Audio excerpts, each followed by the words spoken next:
You can see behind me there's a cemetery, and all of this floodwater is just pouring down Court Street. And this was all under about 8 feet of water just last night. In fact, the water was rushing with such force. You can see behind me, this is a semi-trailer that was picked up and moved. This snow is stubborn, particularly because it's so heavy and wet. 2 New Yorkers are heading overseas to the front lines of the Ebola epidemic. One of them is a local nurse. There's a smaller door for the restaurant's resident leprechaun, and if he locks himself out, there's an extra key under the mat. A lot of them end up here at the transit center. You can see right next to me, there's a patrol vehicle, and he's been here for hours keeping an eye on it. Just get off at that stop all the time.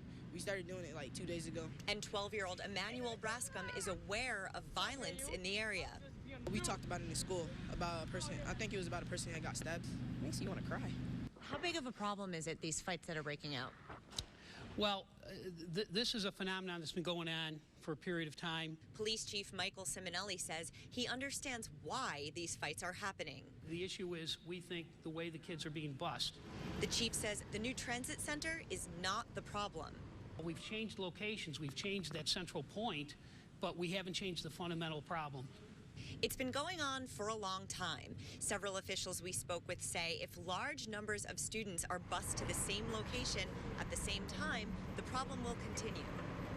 We've had numerous conversations with the school district. We have made a number of suggestions and requests which have not been acted upon, but we're committed to continuing to talk to them to try to make it better. We called the school district several times today to ask about the busing system. We really just want to know why you can't talk to us today. Our viewers have a lot of questions. But the district wouldn't make someone available to sit down with us and couldn't tell us why. One school board member did step up and talk about it, Board of Education Vice President Cynthia Elliott. Has the district sat down with the RPD and the transit center and talked about this and talked about this violence? I think there has been some discussion. But there's going to have to be more. Elliott says she's going there to spend some time. So I can have a clear understanding. I'll be talking to some of the young people who are down there so that I can have some information to bring back to the district. And it may mean that on the board level, we'll have to develop some policies or some policy changes. Joining the military is something that I wanted to do my entire life. I mean, I never left a second option for myself. And after 9/11, that's what Christopher Goldsmith did at just 18 years old. Part of my job ended up being photo documentation of mass graves, and that's I think, the thing that haunted me the most. Goldsmith started having panic attacks while still in his uniform, and then he tried to take his own life. I was very quickly kicked out of the military without even any real instruction on how to get care from the VA. Didn't matter that I was already diagnosed with depressive disorder and all sorts of things. They weren't concerned about me as a person. Goldsmith got full VA health benefits and was able to recover, but he says that's not the case for many of his fellow veterans. So he brought it to the attention of his congressional representatives, whom he stood beside Wednesday to push Congress to pass the Fairness for Veterans Act. What would this bill do? Basically, it would allow veterans who received a less than honorable discharge because of their PTSD that they would be able to get full education benefits and, most important, health care. They'd be able to get the full VA health care. Goldsmith hopes this bill passes. Meanwhile, his message to veterans, there's always someone who's been in your shoes. I've come back from the brink of being suicidal, of being horribly depressed. And I found my community. The next step is to get this to a vote on the House floor, and the people standing behind the Fairness for Veterans bill hope to see it pass within a few weeks. In East Meadow, Rebecca Fath, FiOS 1 News. My summer intern was here as well yesterday, and a body dropped right next to her. The shootings hit home for even Rochester Mayor Lovely Warren. Whenever you lose a loved one, whenever someone is shot, whenever someone is, lost in this community, it affects us all. The mayor stood outside the Boys and Girls Club where 3 people were shot and killed, another 4 injured. We asked the mayor what the city is doing to stop the violence.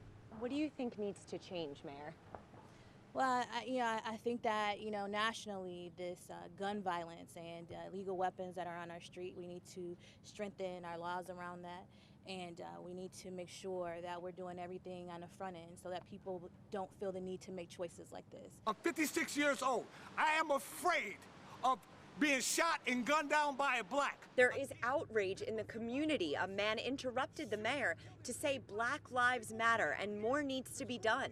We spoke with people who live in the neighborhood and asked them what they think needs to happen. Guns off the street. What do you think this community needs to change? I think it needs to change far as what the kids see. I mean, they seeing and they exposed to all the negative. Earlier this morning, local church leaders urged young people caught up in bad situations to reach out to a trusted adult.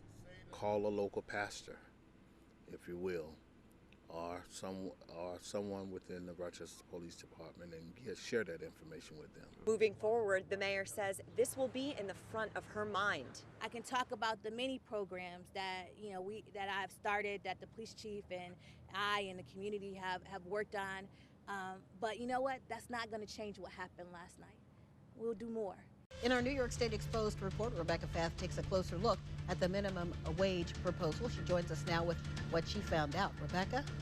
Well, Janet, one of our area's biggest economic drivers, the agriculture industry, is speaking out, saying another minimum wage hike could leave you paying more at local farmers markets and grocery stores. But many state leaders, including the governor, say this will only level the playing field for people living in poverty. I have to compete with greenhouses in Ohio, in Michigan in particular, and also some big houses in Ontario, Canada, that are very competitive. Dale Heminger owns Hemdale Farms in Ontario County. They'll be ready to go in about another week. In order to produce the cabbage that he ships around the country, he employs 20 people year-round.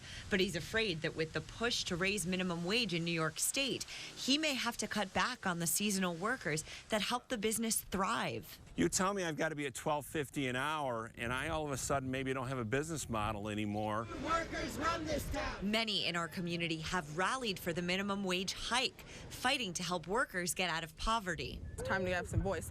I believe that we all will win. But the New York Farm Bureau says this will drive up food prices for everyone at local farmers markets and grocery stores and will put unnecessary stress on small businesses. There's been no independent analysis on what the current minimum wage increase has done to the economy. Greg Barilla, executive director of Unshackle Upstate, says another increase in minimum wage could have a crippling effect on the upstate economy. We think it's simply too soon to impose another wage mandate from Albany on small businesses. Just last week, the New York State Assembly passed a bill to raise the minimum wage to $12.60 an hour. And Governor Cuomo said he'd bypass the Senate to raise wages for many workers. So we took Heminger's concerns to two local assemblymen who voted in favor of the recent bill. Why is this necessary? Well, it's important because we're trying to address the income inequality that exists not only in our state but across the country. What if it causes farmers to have to lay people off? Certainly, that's an argument we've heard every time we've tried to increase the minimum wage, and through the years we've done it a number of times. And the reality is that just doesn't come to fruition. They say this is going to strain their income and essentially put them into turmoil. So what do you have to say to them? Well, we're also concerned about the plight of farm workers, many of whom don't even live under the same rules as anyone who is in minimum wage. So, look, we're always trying to strike a balance. These are ready to go out the door. But Heminger fears for the impact this cost burden will have on his small business. Our business has grown in recent years, other than losing a little bit of cabbage volume last year, and we're back. Let's not screw this up. Let's look at the big picture and learn from our past.